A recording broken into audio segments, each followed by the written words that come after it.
video, I'm going to show you how I drew these cars. I'm going to actually draw a second one, and this is the look and feel of the original car. But in this example, in this shot, I need a car that's actually driving away from us. So we're going to design a car looking at it from the back. So I'm going to do a save as. I'm going to call this car_2, hit save, and create a new layer. And on this layer is where I'm going to start basically sketching out a new car. But what I want to do is actually right click over the background layer and select opacity to be 50% to dim out the background layer a little bit. Now I want to grab my brush tool, find the right size. I think this size will work. Yeah, and I like choosing red because it's just such a high contrast color when I'm sketching out something. So as you can see here, I'm just being really loose in my drawing style. Let's zoom in a little bit.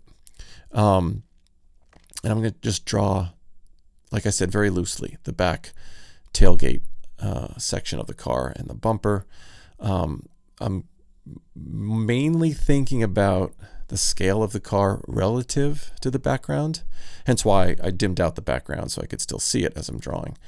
And also being aware of the perspective of the background. It's not so much directly, the car won't be directly moving away from us. It's going to be, let me change the mode of the brush so that it actually just draws normally or paints normally. We're going to see a little bit of the right side of the car here, just because of it's not so much 3/4, but it's not directly from behind either. So we're going to just see a hint of the right side of the car. It's basically implying a slight perspective to this. Let me just make sure that tire's right. I want to actually deselect sync settings with eraser. I like my brush tool to remain, in terms of its size, remain separate from the size of the eraser. So if I go and change the eraser to something big and come back to the brush, the brush is not going to be big also. It's just a neat little setting that you can deselect or select depending on how you work and what you're doing at the time. So here's the back window, and then the side of the car. I might need to make this a little bit more of a hood to the car. And here's the front tire. Overall, I'm not concerned about being precise and exact. I want the look and feel to be a little bit wonky and hand drawn. So I don't mind if things aren't perfect. Life isn't perfect. So, and this world is not perfect. You can even see from the dashed lines in the middle of the road, they're not perfect. Nothing is perfect. So let me just actually make sure that the bottom of the tires are aligned. I made that mistake once in art school many moons ago, and when I drew a car and the tires were not on the same plane, and my professor pointed it out, and I realized just how dumb that was. Anyway, I'm going to convert this drawing to a symbol, graphic symbol, hit OK, and then I'm going to double click to enter this symbol, and you see I have a whole new timeline. I'm going to hit F7 on frame 2, which creates a blank keyframe, and turn on onion skin, bring up my color panel, and now I want to just start actually designing this using basic shapes, mostly rectangle tool. And for the color, I'm pretty partial to seafoam green, specifically 1964 Chevy seafoam green. And it being such a universal color and also a very retro color, I think that's what I'm going to go with. So I have rectangle tool selected. This green color is my fill. There's no stroke. And now with the selection tool, I can just grab the corner points and manipulate this shape. I can grab the edges and bend them and curve them. This is one of my favorite ways to design or draw in Animate. Holding down Option, clicking and dragging, I can duplicate shapes. These shapes, by the way, are using object drawing mode, so they're non-destructive when they overlap or come in contact with other shapes. They're protected within an object. I'm going to make this a lot shorter, so I'm just going to double click inside it, click and select that range of that shape, and just hit delete. Again, I find that Animate's drawing engine is incredibly simple. It's almost it feels like you're drawing with clay in a way. It's very intuitive and malleable, if that's a proper way to describe vector drawing. So not to get too caught up in the details here, I've got snap on as a feature, so when certain points get to a certain axis or relative to each other, they'll snap. Here I want to create the wheel wells. I'm just clicking and dragging, creating a selection within the shape and deleting it. Now I can actually grab these points, snap them, and then I've created this nice little wheel well. Super, super easy. Again, for the front wheel well, just select an area, bend it, snap the points I don't need, and we have the side of the car. So now the next thing I want to do is grab this color. I'm going to mix it a lot darker to create the sort of inside wheel wells. And since it's an object drawing, I can place it where I want, but then use Command and the arrow key down to arrange it or position it in behind other objects. So that would be, again, Command, arrow key down. And then the opposite, if I wanted to bring objects to the front, I would use Command, arrow key up. So now I'm going to grab the wheel. I already created this wheel. It's a nested animation. If I double click, you could see the actual animation taking place. So I'm just going to reuse this because I used it, created it for the previous car that I made. I'm going to flip it just because since the car is going to be moving in the opposite direction, I want the animation to reflect that. So I'm going to place it where I want. Again, Command, arrow down, pushing this behind the object drawings that I already created. I'm holding down Option, clicking and dragging duplicates whatever object you're clicking and dragging from. And to create that front tire, scale it down a little bit to sort of force that perspective, arrange it inside that wheel well. You know, pretty much half the car is done. With them both selected, Option, click, drag to create the other tires. Now I feel like maybe the car is a little too wide. I'm going to turn off snap. And let's just kind of play around with the width of this back tailgate here. Just feels a little too wide, perhaps. Yeah, so maybe something more like this. Yeah, that feels much better. Yeah. Now let me zoom back in and grab this color. Let's make it brighter. I'm using the sliders. Draw another rectangle and then make this the top of the trunk. And I'm actually overlapping, clicking it, using Command, arrow key down, and pushing it behind the tailgate shape, grabbing these points and kind of forcing the perspective a bit. So now we have a trunk and that'll work. So let's continue down this line and let's make another shape. This is going to be the basically the back of the car's cabin or back windshield. Yeah, something like that. And I like to just add a little bit of a curve to some of these edges just to take out the stiff sort of geometry of it all. I basically duplicated this shape, changed the color to, and this is going to be the window after scaling it. Again, Command, arrow key down. We're going to push all these things back behind the trunk. We want to make sure the layering order is there, even though we're still on one single layer. Eventually, we're not going to be. We're going to convert a lot of things to symbols because we're going to animate this using tweens. But that's going to come in a bit. So here's the side part of the car. Again, just drawing basic shapes. Whoops. Drawing basic shapes and arranging them, manipulating them into what we want. Again, we're just a couple minutes in. We've got almost an entire car. So here's going to be the side window. Again, I like to just use existing shapes whenever possible.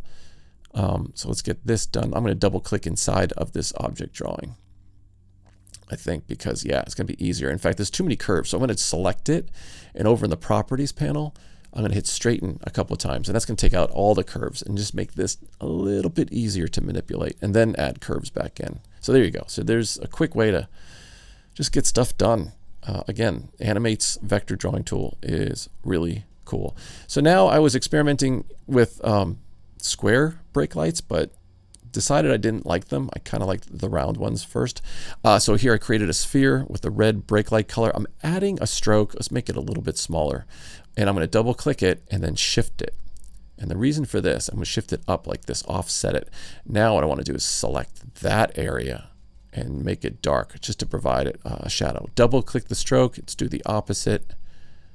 and nudge it over to the right. I'm going to select that shape that it is now revealing and lighten it, and it's going to give me, actually let me double click and you'll see it come to life here. Double click and delete that stroke, and now I've got kind of a cool faux 3D kind of look. Maybe add a highlight. I don't know if I like it or not. I might delete it. We'll see. I'm not sure. You can get rid of these shapes. I kind of want to add something like a bezel of some kind to house this brake light in. So I'm going to make this sphere and just arrange it behind, in between the tailgate and the light itself. So I think that's actually kind of fun. I'm going to make, I think, an executive decision and get rid of that highlight. It's a little too detailed for me, I think, but let's offset this. And I'm going to, delete that. I think simple is better. So let's shift select everything, hold down Option and drag it across to duplicate it. Now let's create a license plate. Since this is the back of the car, we'd see some sort of license plate. Again, basic shape. It's too square, too many right angles. I'm trying to avoid right angles, again, to add to the quirkiness. And I also think that maybe most license plates are, kind of indented into the hood. But first, let's create the actual license plate itself. So I'm going to actually go with PO for at least 3 of the characters, because that is the name of the chicken who is the star of this animated short. So for now, I'm going to go with orange. I might change that later. Let's change that to gray now. Scale that down. I do also want to change the font. So I actually have a license plate font. So I'm going to go with this, start typing it in, it shows up, and there's our license plate font. Position it where I need it. Let's scale it a little bit more. And I can change this later. I don't know. We'll see.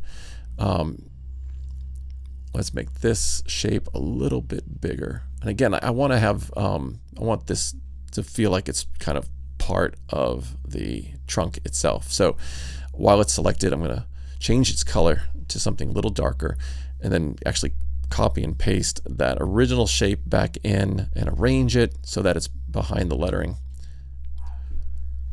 All right, so I'm going to offset this a little bit so it looks like there's an indentation in the car. Yeah, and now there's the lettering. Sorry, it was behind everything. So let's cut that and let's paste it back in. But we want to bring back the license plate color itself. So let's copy this, paste it, change its color back to white. No, not gray, white. There we go. Yeah, perfect. But we also want to make it a little bit smaller. So using the selection tool, grabbing those corner points and placing this in there. And now let's move, let's arrange that back up to the front. Perfect. So I'm going to select the text field and let's just add, for lack of a better idea, my initials and maybe the number 1. I'm going to hit space. I think I want to add a little dot between them. Which is indicative of most license plates. I'm breaking this apart and I'm going to make it into an object drawing so that this is now vector art, basically like in Illustrator when you create outlines. And while it's selected, hit Q, free transform tool, and over here, the sub selection tools, I'm going to just change the, I'm going to use distort to kind of play around with the perspective of this a bit. So yeah, let's just make it look and feel a little bit more like it might have been hand drawn or hand designed. So yeah, a little bit more imperfect is basically what I'm going for here. So yeah, clicking on each one, maybe add a little space. Yeah, something like that. Now grab the oval tool, the same color, no stroke, and just create a little dot in between them. Now it feels more like a license plate. There we go. That works for me. Okay, so the next thing to do is add a bumper. Again, just a nice big rectangle, and let's make it look imperfect. Grab these corner handles here and stretch it across so it's wider than the car itself. Yeah, and something about like that. Perfect. And while we're at it, let's create at least the hint of the front bumper. We won't see the whole thing, just this small portion of it as it's kind of coming around the front of the car, something like this. Yeah. Again, this car is going to basically take about a full second to enter and then exit the scene. And we may only see it once. So I'm not getting hung up and having it be too detailed. So here's the mirror, another rectangle tool. While it's selected, let's grab that green color of the body of the car and duplicate it and make it the same color as we're making all the glass or anything reflective like chrome. And here I am just kind of bending to round out these corners. So grabbing the sides and manipulating it so that the corners become round. And this is going to be the side mirror. And I'm making it a slightly different design than the previous car, which had round side mirrors. This one's going to have more squared off, boxier mirrors just to separate it from looking like the other car. Making it look a little bit more unique. So something like that. Oh, let's convert this to a symbol, call it side mirror. All right, so I want to change the glass here to have more of the gradient that the original car has. And I thought I saved this gradient as a swatch. I didn't. So let me go back out to the main timeline, double click inside the symbol, double click inside the car, hide the mask, get to the actual artwork that is this panel of glass, this gradient here. Let's make sure we add that as a swatch. Now double click. Let's go back out to the car, the new car that we just created. Now select that symbol and select that swatch. Find the swatch we just added. Hit F, which is the free transform, which is the gradient fill tool, and let's reorientate that fill so that it works, so that it's dark at the top and gets lighter at the bottom. Perfect.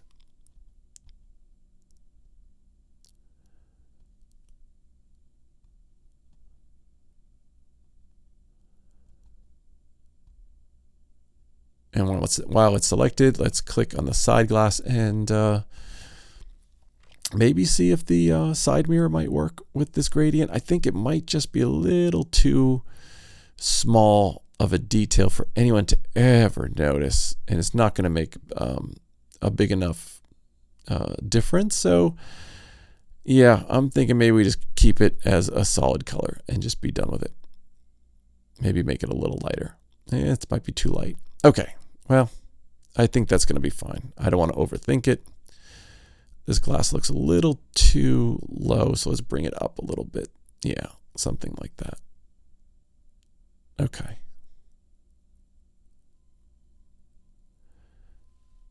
And let's make a few adjustments. Oh, I'm also realizing that the side of the car is in front of the back of the car, the tailgate. So I'm just using Command and the down arrow key to adjust each of these shapes so that they're arranged appropriately in the right order. And I think this should do it. Yeah.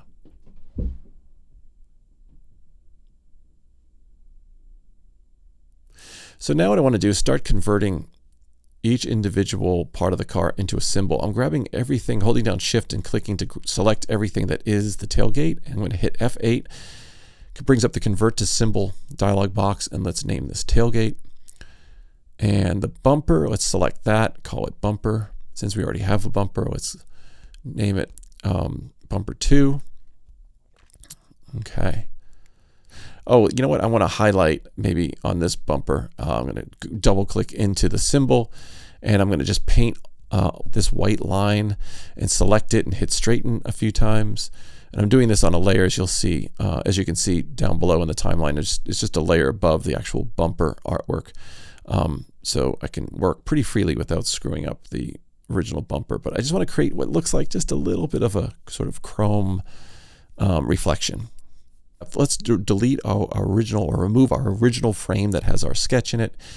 And now if I insert some frames, you can see that the wheels are animated, but nothing else is. So let me grab what is the back part of the car, the glass, and the surrounding body of just the back portion of the car. And let's convert this to a symbol. And hold while with the free transform tool, let's click and drag and edit that center point, and do the same for the side.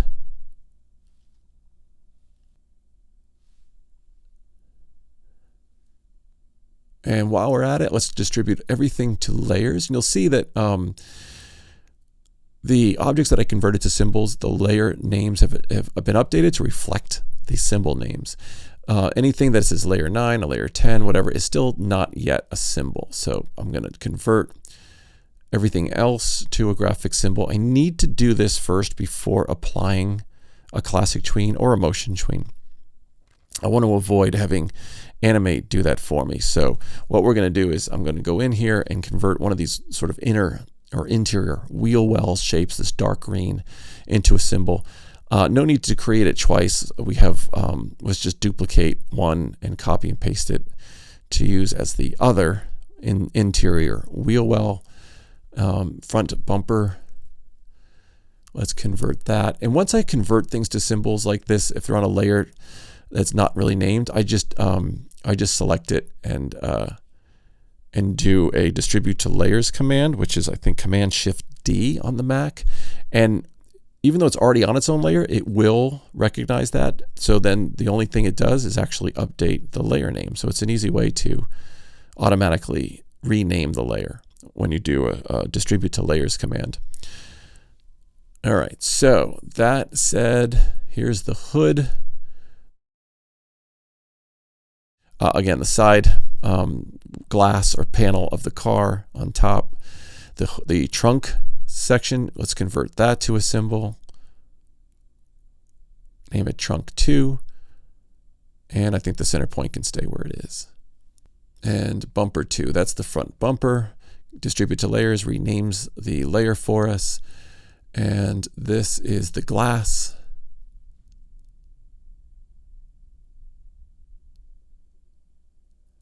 And I'm just going to copy and paste it, or cut it and paste it into a layer inside that symbol that I already created. It doesn't need to be a separate symbol. It can be part of the same symbol. And I don't need the flexibility of having them being separated. They're on the same plane, and they're pretty much the same object. So that said, it looks like everything's been converted to a symbol. Now we can actually get to the fun part and start animating this. I'd like to make it just wobble and react as if there's a suspension that's working. But I'm just double checking everything, making sure the center points are all where they need to be before I apply extra keyframes and ultimately classic tweens.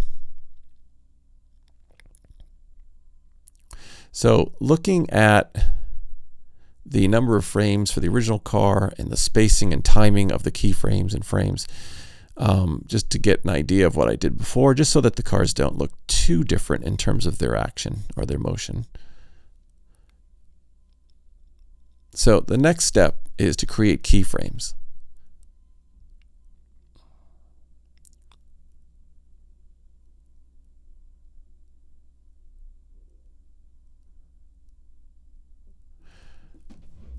So I'm going to create another keyframe here on frame 7 across all these layers. The wheels I don't need to animate.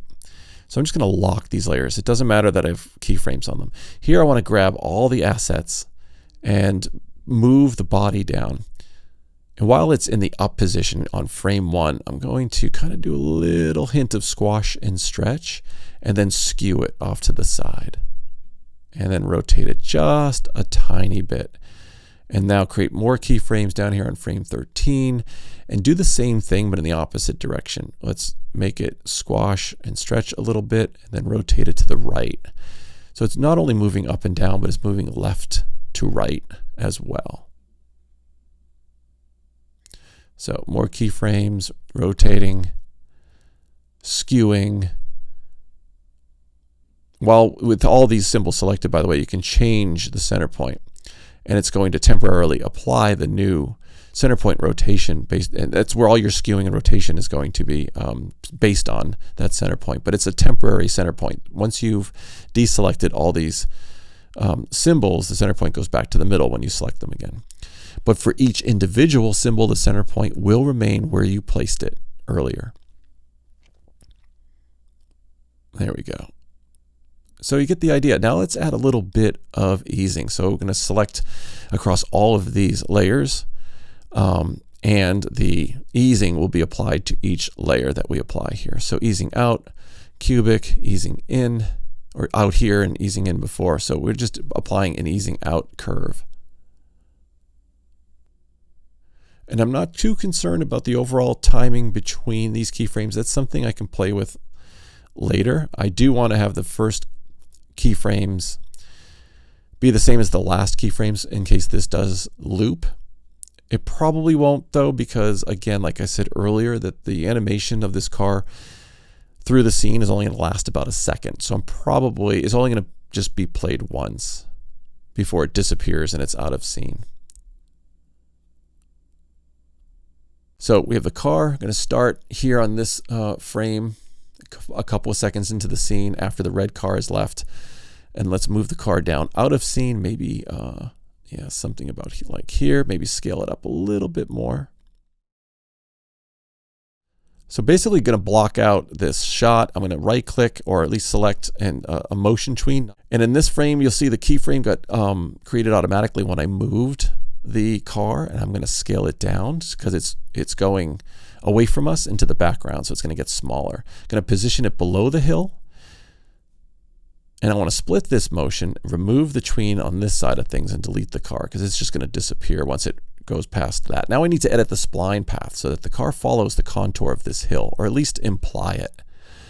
So using the subselection tool and holding down the Option key, I can click and drag the two ends of that spline path to edit it.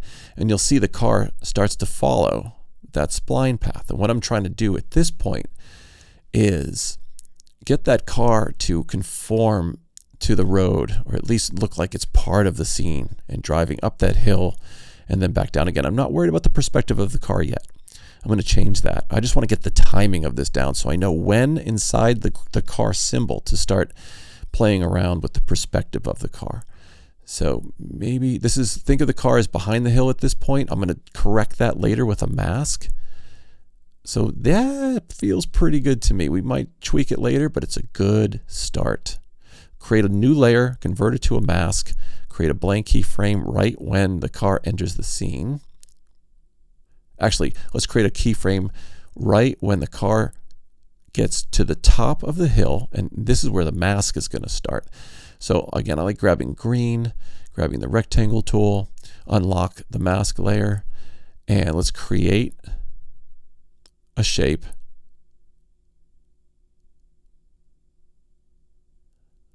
And adjust the bottom edge of that shape so that it'll only show the car inside that shape. So when the car moves below the mask, it disappears, providing you with the illusion that it's actually going over the hill. I don't like the way the car moves a little bit to the left at the end.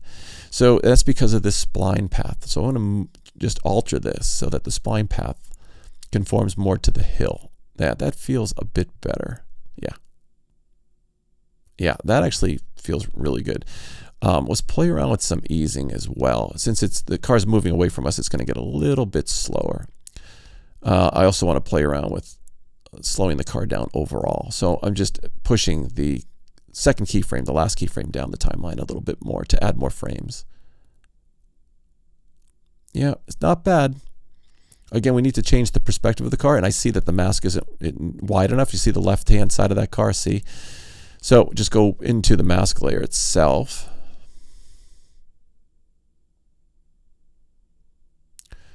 Here I'm changing the actual color of the layer so that when I can just see the mask spline path a little bit easier. All right, so let's change. I'm just making a few adjustments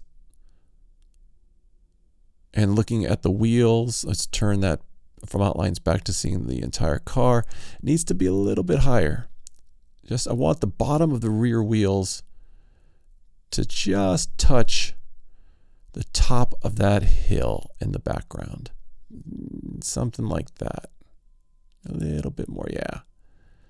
Turn on the mask itself, and now we see that's working really well. Maybe one more little tweak. Yeah, let's turn that on.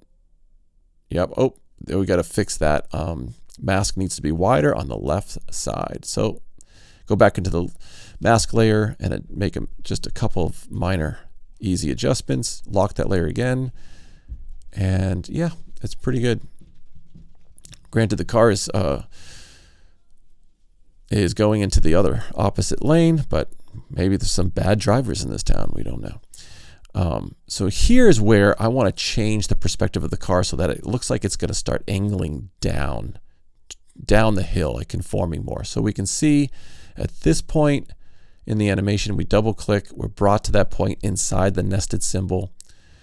And what we could do is even start with the car feeling like it's angled upward more. So I'm going to move the back hatch and bumper down a bit, create a bit more space between it and the trunk using the transform tool. Let's make the trunk a little bit taller, which changes the perspective just slightly.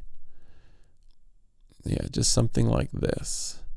Let's now select the body. Let's skew the body so that gets angled down. We're just making the suggestion that the car is angled more upward away from us. Just tiny little adjustments. That's something. So you can kind of, now you get the feeling that the car is literally angling itself up and down a bit. So we want to repeat this procedure for the first, I think, 3 or 4 keyframes.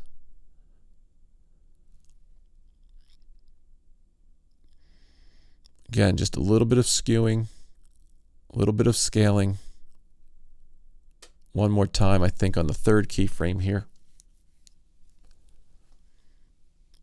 This is about in the parent timeline where the car starts to crest the top of this hill.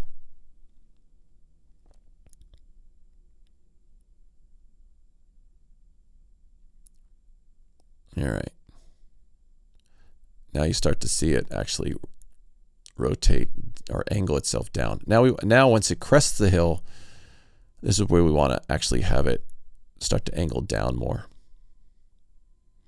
But let's do one more frame first of the car angled upward. Just so we kind of push the effect a little bit more as it crests the hill. So let's go back out to the main timeline. This is going to be where, all right, so now here is where we want the car to be, angled down more. I might even lengthen this timeline out a little bit more. Yeah, let's do, yeah, that I think will work.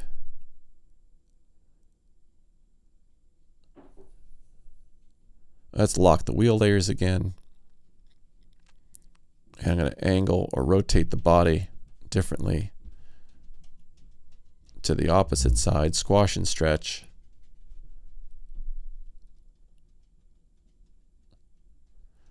Let's create a little bit of easing out. And let's just look at the car in terms of its angle.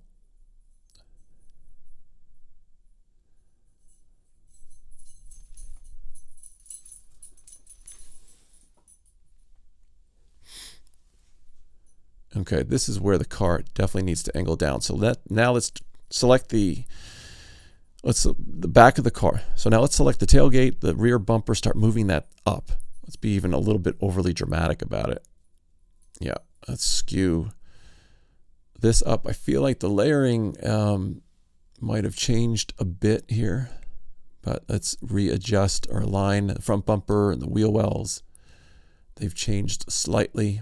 We can see that this side of the car is in front of the bumper, so I had made a mistake earlier, so let's make sure we drag the layer below the back bumper. Our layering might be wrong, so let's just correct that.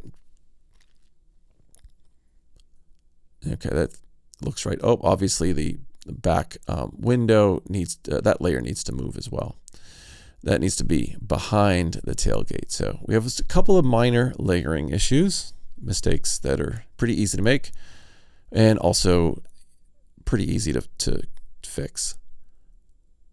All right, so now I want this to skew a little bit more to the right, maybe even squash down a bit if the car is actually going over the hill and angling more down towards the front of the car. Let's try to suggest that using free transform tool again and skewing. And here I'm just nudging with the arrow keys, the inside wheel well. We're trying to suggest the perspective of the car actually changing. And what doesn't take much to do that, you can see it here happening. Yeah, let's push the envelope a little bit more. Perfect. And I don't even mind if the body comes up completely off the tires. You don't even see any drivetrain or undercarriage. No one's going to be a stickler for proper mechanics in this world. This is, obviously just a simple little cartoony world that we're living in. There we go.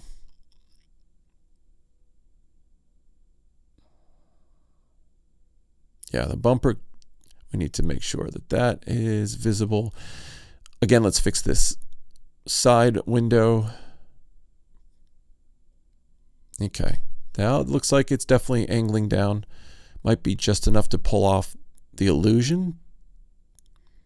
And let's make sure that, yeah. So for me, that works. It looks pretty convincing. All right, so now I want to create a new layer. This is where the shadow of the second car is going to be. Since I've already created the shadow and used it for the first car, I'm just going to click and drag it from the library into this new layer. It's going to start at a certain point, and I'm going to create a keyframe, delete it from where it was previous, where we wouldn't never ever see it. Let's move it down below the car, scale it up to match the size of the car, and place it here. That works. Yeah. Maybe skew it a little bit. Okay. Now let's go to the end of the animation. I want to create a motion tween, and let's position our playhead where we need it. And let's split that motion just so we can remove the motion tween and then delete the shadow when we don't need it. No longer needs to be a part of the timeline. Using the subselection tool, actually let's use the free transform tool to first scale it, and then hold down using subselection tool or A on your keyboard, holding down the option key. We can click and drag to change that curve of our motion path. And actually, what I'm realizing is I kind of made a mistake where the shadow actually disappears once the car crests the hill. We're not going to see the shadow on the other side. So actually, the shadow is going to disappear a lot sooner right here on this frame.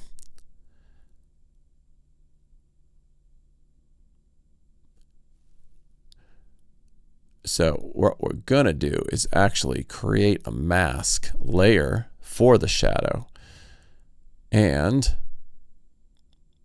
I'm just going to move the mask so that it actually shows the street. Let's conform the actual mask shape to the artwork that is the street itself. Yeah, something like this. So the mask is going to show up inside wherever this green shape is in the mask layer. Yeah, something like that.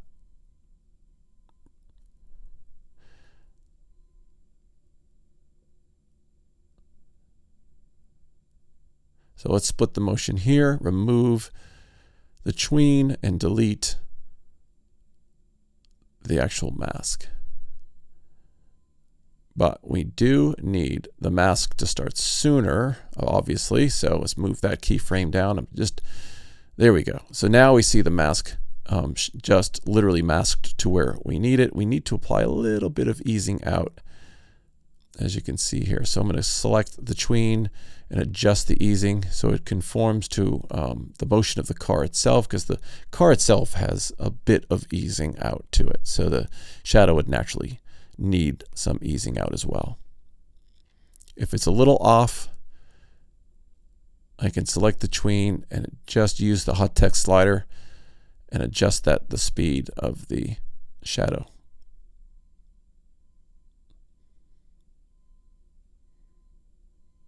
Oh, the other way. There we go. A couple more. Get it underneath the car so the car doesn't look like it's above the street. There we go. That actually works pretty well.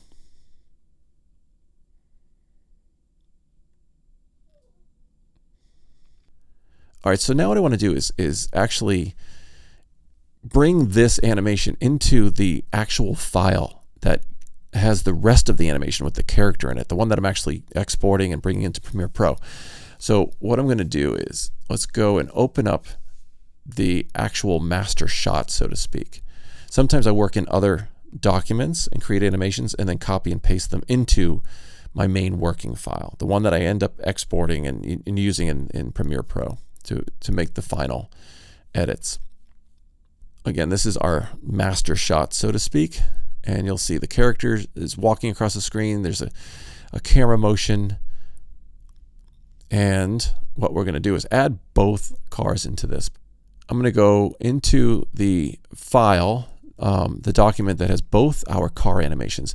Everything's on the main timeline, so I'm going to click and drag to select this whole range of frames across all these layers. That is the second car animation. I'm going to copy those frames, go into my master shot, and what I want to do is go into the library. I'm going to click New Symbol, call it Car 2 Animation, click OK, right-click, and now I have that animation nested in a graphic symbol. All those layers, the masks, everything. Now go out to the main timeline, create a new layer. You can see my original sketch of the first car is still in this shot. Let's actually delete this. It's actually a guide layer. I'm going to unguide it, but for now, let's drag the second car into the scene. We need to reposition it so it actually works with the background, which just requires a little bit of scaling, which just requires a little bit of positioning it. Let's make sure it's no longer a guide layer. Let's actually name the layer Car 2.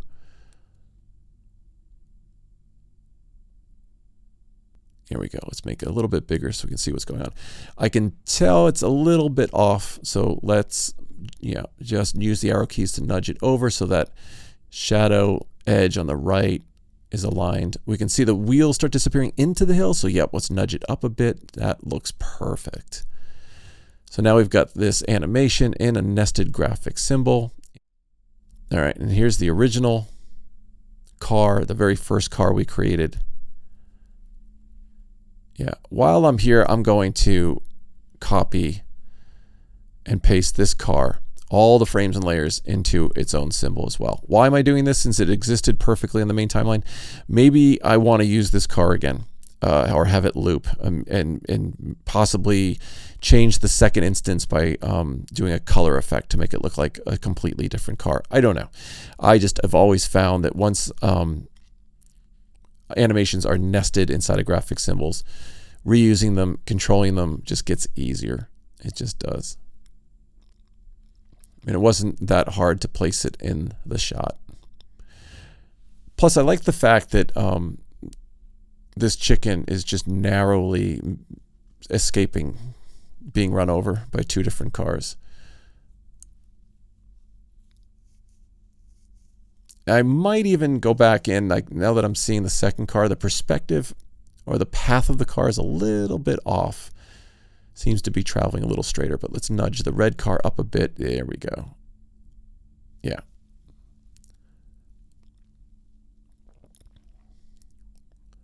Oh, I see actually the mask and the chicken itself are kind of interfering. So let me just push the keyframe down a little further down the timeline, maybe a little bit more. There we go. That'll work.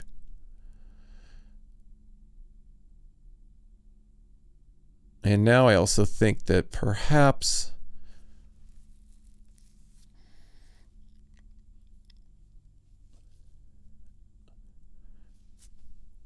just playing this out a few times, just keeping an eye on the timing of it all.